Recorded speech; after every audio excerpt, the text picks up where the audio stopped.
மாவு இருக்கா, அதை வச்சு இப்படி ஒரு செனை இட்லி செஞ்சு சாப்பிட்டு பாருங்கள். டேஸ்ட்டு வேறு லெவலில் இருக்குங்க. இதுக்கு என்னென்ன பொருள் தேவை அப்படின்றத பார்த்துடலாம். இது வந்து சிறுபயிர்லேயும் செய்யலாம், இல்லை கடலைப்பருப்புலேயுமே செய்யலாம். நான் வந்து இன்றைக்கி கடலைப்பருப்பில் தான் செய்ய போகிறேன்.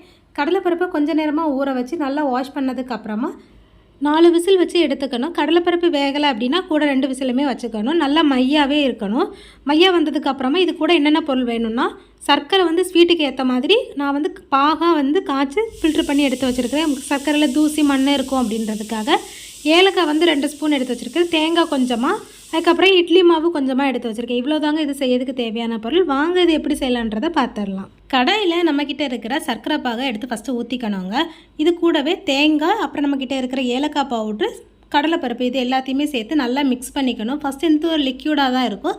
போக போக நம்ம நல்லா மிக்ஸ் பண்ணிகிட்டு இருக்க இது நல்லா கட்டியாகிரும். இது கட்டியாக வந்ததுக்கப்புறமா ஃப்ளேம் ஆஃப் பண்ணிவிட்டு இதை நல்லா ஆற விட்டுறணுங்க. இப்போ நம்ம இட்லியில் வைக்கக்கூடிய ஸ்டஃபிங் நமக்கு ரெடி ஆயிரும். இதுக்கப்புறமா இட்லி பாத்திரத்தில் தண்ணி ஊற்றி, தண்ணி நல்லா கொதிச்சதும் இட்லி தட்டில் ஃபஸ்ட்டு நல்லா எண்ணெய் தடவிக்கணுங்க. எண்ணெய் தடவினதுக்கப்புறமா ஃபஸ்ட்டு கொஞ்சமாக ஒரு 2 ஸ்பூன் வரைக்கும் மாவு ஊற்றிக்கலாம். மாவு ஊற்றினதுக்கப்புறமா இதுக்கு மேலே கொஞ்சம் கொஞ்சமாக நம்ம ரெடி பண்ணி வச்சுருக்க ஸ்டஃபிங்கை வச்சுக்கலாங்க. இதுக்கு மேலேயுமே கொஞ்சமாக அந்த ஸ்டஃபிங் தெரியாதபடி மாவு ஊற்றி ஒரு 20 மினிட்ஸ் வச்சு வேக வச்சு எடுத்தோம் அப்படின்னா நமக்கு சூப்பரான இந்த செனை இட்லி ரெடி ஆயிருங்க. இட்லியை எல்லாருமே சாப்பிட்லாங்க. ஆனால் மெயினாக வந்து குழந்தை உண்டாயிருப்பாங்கல்ல, அவங்களுக்கு தான் இந்த மாதிரி இட்லி அவிச்சு கொடுப்பாங்க. ஏன் அப்படின்னா அந்த இட்லியோட புளிப்புத்தன்மையும் அந்த ஸ்டஃபிங்கோட இனிப்பும் சேர்த்து அது அவங்களுக்கு ரொம்ப வாய்க்கு நல்லாயிருக்கும் அப்படின்றதுனால தான். நீங்கள் உங்கள் வீட்டில் இதை ட்ரை பண்ணி பார்த்துட்டு எப்படி இருக்குது அப்படின்றத கமெண்ட்டில் மறக்காமல் ஷேர் பண்ணிக்கோங்க.